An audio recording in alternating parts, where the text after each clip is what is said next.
ꯅꯨꯡꯁꯤꯕꯤꯗꯨꯅ Manipuri entertainment ꯆꯦꯅꯦꯜꯕꯨ subscribe ꯑꯃꯁꯨꯡ like ꯇꯧꯕꯤꯔꯝꯃꯨ꯫ ꯃꯌꯥꯝꯕꯨ ꯑꯍꯥꯟꯕꯃꯛꯇꯗ ꯏꯀꯣꯛꯅꯣꯅ ꯈꯣꯏꯔꯝꯖꯔꯤ꯫ ꯉꯁꯤꯁꯨ ꯔꯤꯌꯦꯜ ꯍꯣꯔꯔ ꯁ꯭ꯇꯣꯔꯤ ꯑꯃꯃꯨꯛ ꯃꯌꯥꯝꯒꯤꯗꯃꯛꯇ ꯄꯨꯗꯨꯅ ꯂꯥꯛꯆꯔꯤ꯫ ꯑꯗꯨꯗꯤ ꯃꯌꯥꯝ ꯋꯥꯔꯤꯁꯤ ꯍꯧꯅꯕ ꯇꯧꯖꯔꯒꯦ꯫ ꯋꯥꯔꯤꯁꯤꯕꯨ ꯂꯥꯟꯊꯣꯛꯆꯈꯤꯕ ꯃꯇꯝꯗ ꯁꯣꯏꯈꯤꯕ ꯂꯥꯟꯈꯤꯕ ꯌꯥꯎꯔꯕꯁꯨ ꯃꯌꯥꯝꯅ ꯉꯥꯛꯄꯤꯌꯨ꯫ ꯕꯦꯔꯣꯅꯤꯀꯥ꯫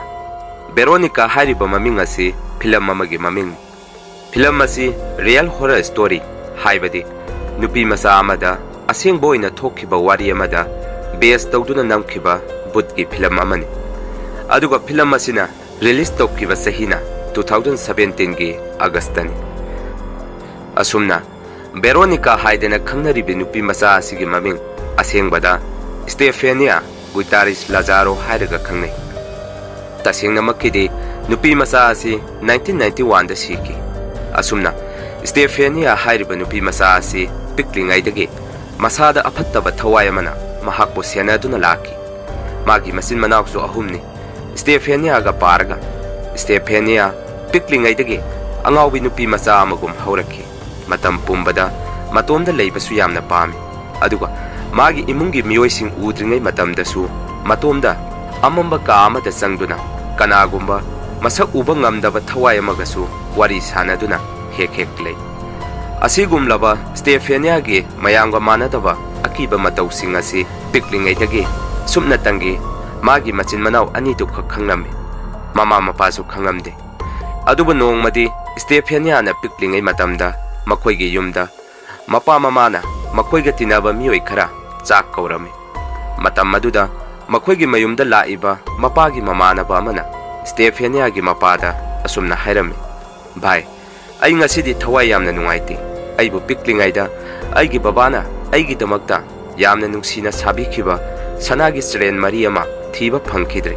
ꯑꯩꯅ ꯄꯣꯠꯁꯛ ꯑꯗꯨ ꯆꯦꯛꯁꯤꯟꯅ ꯑꯩꯒꯤ ꯀꯥꯗ ꯊꯝꯕꯅꯤ꯫ ꯑꯗꯨꯕꯨ ꯑꯩꯅ ꯉꯔꯥꯡ ꯄꯣꯠꯁꯛ ꯑꯗꯨ ꯑꯃꯨꯛ ꯊꯤꯔꯨꯕ ꯃꯇꯝꯗ ꯂꯩꯔꯝꯗ꯭ꯔꯦ" ꯍꯥꯏꯗꯨꯅ꯫ ꯃꯇꯝ ꯑꯗꯨꯗ ꯁ꯭ꯇꯦꯐꯦꯅꯤꯌꯥꯁꯨ ꯃꯈꯣꯏꯒꯤ ꯋꯥꯔꯤ ꯑꯗꯨ ꯃꯨꯟꯅ ꯇꯥꯔꯒ ꯂꯩꯔꯝꯃꯤ꯫ ꯑꯗꯨꯒ ꯑꯁꯨꯝꯅ ꯍꯥꯏꯔꯛꯈꯤ, "ꯄꯣꯠꯁꯛ ꯑꯗꯨꯗꯤ ꯕꯦꯕꯤ ꯗꯣꯜꯁꯀꯤ ꯎꯄꯨ ꯃꯅꯨꯡꯗ ꯌꯥꯎꯔꯒ ꯂꯩꯔꯦ" ꯍꯥꯏꯅ꯫ ꯃꯇꯝ ꯑꯗꯨꯗ ꯃꯄꯥꯒꯤ ꯃꯃꯥꯟꯅꯕꯗꯨ ꯄꯨꯡꯉꯛ ꯉꯛꯈꯤ꯫ ꯑꯗꯨꯒ ꯁ꯭ꯇꯦꯐꯦꯅꯤꯌꯥꯒꯤ ꯃꯄꯥꯅ ꯃꯆꯥꯅꯨꯄꯤꯗ, "ꯅꯪꯗꯤ ꯃꯇꯧ ꯀꯔꯝꯅ ꯈꯪꯂꯤꯕꯅꯣ?" ꯍꯪꯉꯝꯃꯤ꯫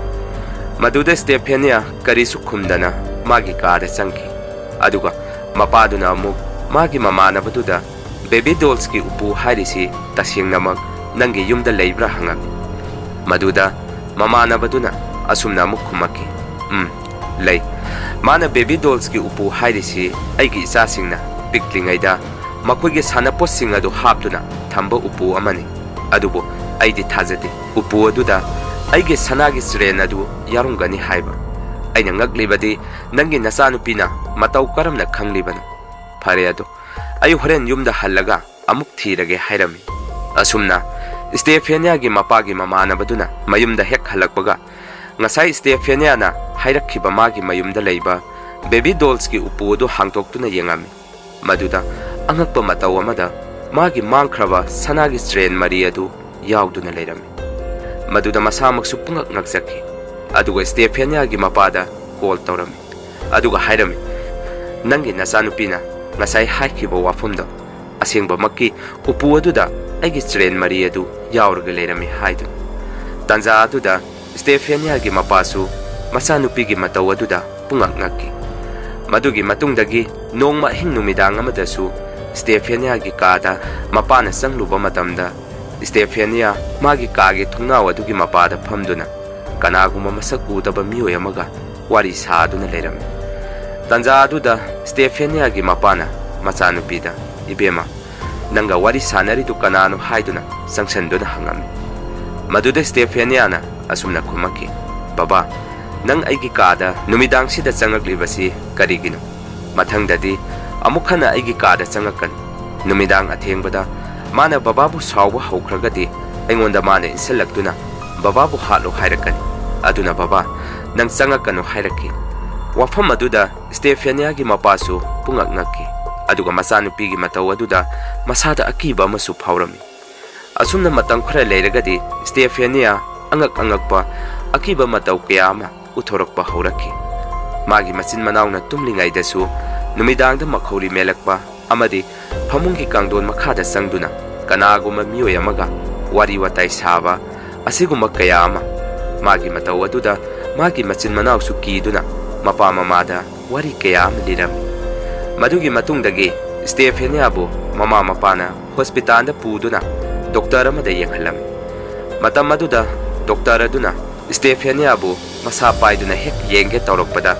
Stephania na doktor adugi makut adu kanthoraki aduga sumna hairaki nang horen mafam asidagi hek thokibada gari accident thokduna sirani haiduna akiba khunjel amada Stephania na hairaki tanja aduda mafam aduda leiba doktor amadi Stephania gi mapa mama asuki matikiram aduga Stephania gi mapa nasu wakhalama ningsingaki mamangda magi masanupi na haikiba wafam amasu yamna thajadana chungkhibani maduna doktor asisu siba yabagi chance yamna wangna le kariguma doktor asina siragadi makoida police na interrogation tawrakani haiduna Stephania gi mapana masanupi bu yumda putharaki aduga magi nupida sumna hairami aigi sanupi gi matungda afattaba setan thawai amana mabu question sena duna leiri aduna akoina doctor yengbada karisu kanaru church tagi father ama kauraga yenghanbana phai hairami madugi matungdagi Stephania gi mapana father ama kauraga masanupi bu yengalami matam maduda father aduna Stephania gi kada hek changakpada masada thuklawba ma phawki aduga Stephania gi matungdagi yengbada akiba phawraba tamthiraba thawai ama thoraki tanja aduda father aduna thawai aduda nang kari pami mafam asidagi yamna thuna sakro hairami maduda thawai aduna Stephania gi masada changduna asumna hairaki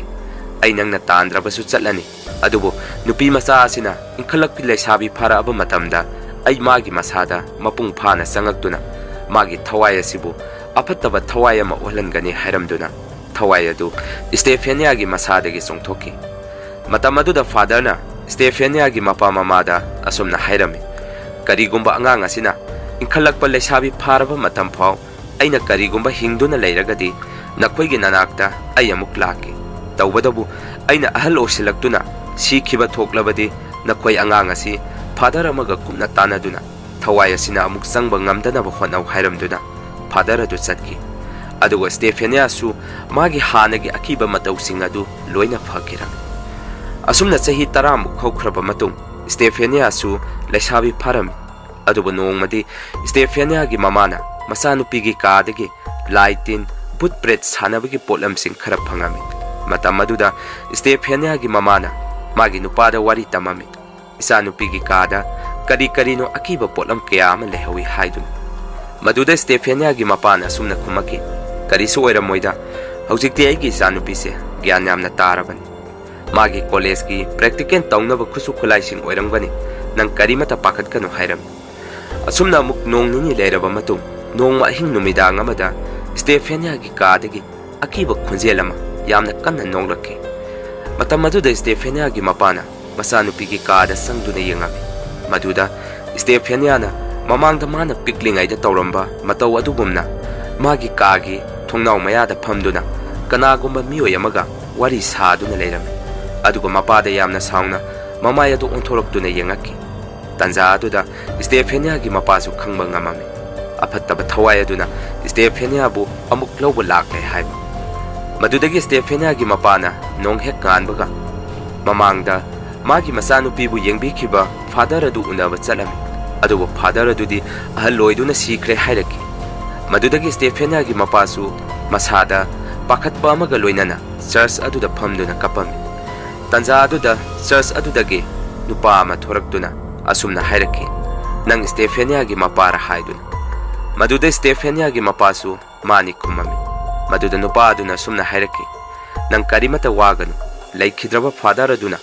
aingonda wari pumba loina liduna khangalami ai nangi mateng pange hairaki madudagi Stephania gi mapasu wakhal khara waba pharam asumna matam khara leiraba matung Stephania gi mamanabi amana magi boyfriend adu gari accident da sikre ai magi thawaiga wari sanaba pami haiduna Stephania da hairami maduda Stephania na asumna hairaki madugi damakta nang karimata wagan ai hayeng posak ama purake aduga nangi nupagi thawai adu kauraga yengse hairami asumna mathangi numita Stephaniana magi skunda Ouija board haidana asibagi thawai bu kauduna wari sanaba yaba board ama puraki aduga makoi mamanabi kharaga ka amata sangduna Ouija board adu puthoktuna thawai adu kaubu hauram adubu makoina kauriba thawai adu gi mahutta matang kuina sangna Stephania bu sena duna leiba thawai adu oina laktuna Stephania gi masada mapung phana changki madugi matungdagi Stephania mafam aduda wantharaki madudagi mamanabi sing aduna Stephania gi mapa mamada pau piduna Stephania bu yumda puraki asumna hujikti Stephania thawai aduna sangkhiduna mapung phana tamthiba saklol ama oiraki numit khudingi angakba akiba khudam kaya ama uthoraki madudagi Stephania gi mapana anawa father adu bu kauduna masanupi bu yengalami matamaduda Stephania gi masadu phamungdagi paikhalakduna magi kagi faklang aduda nap tuna chatpa horaki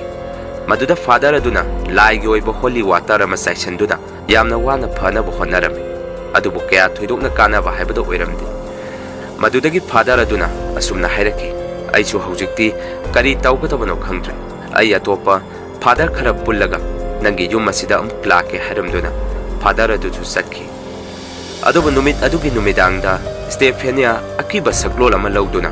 faklang da nap tuna satlaga magi machin naw sing adubu hanabu honaram tanja aduda Stephania gi mapana masanupi da kaptuna haijaram akoi bo mukta kanbiu akoi gi iran se kari no haidun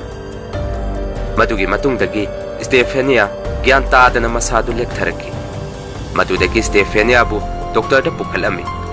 matam aduda doctor nasu Stephania gi masada nariba layong si kari no khangamde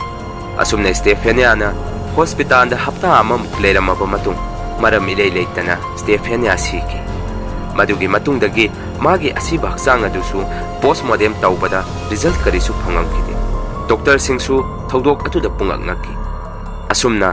Stephania sikraba matungdasu mana leiramba kaadu asuki matik tamnaba horaki numidang khudingi mana leiramba kaadu dagi akiba khonjel amadi yum maduda magi thawai aduna chatuna mapa mama machin manaw singbu kihan khangan ba horaki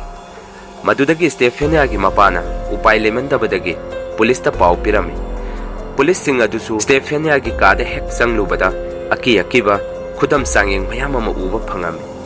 kona thangdadi police officer amana Stephania gi mapa mama da sumna hairami nakoi yummasi athubada thadoktuna sadhauru madu natrabadi nakoi khudong thiba nangani haiduna madugi matungdagi Stephania gi imung manung yum madubu thadoktuna satki police officer adusu yum madugi asengba langla langjin thidokku ngamdabadagi investigation tawba lepki mayam wari si matang asai da loijare wari sibu nungai birabadi channel asibu like subscribe amadi comment tawbiram mathangi wari thagalakpada mayam punna muk thengnarase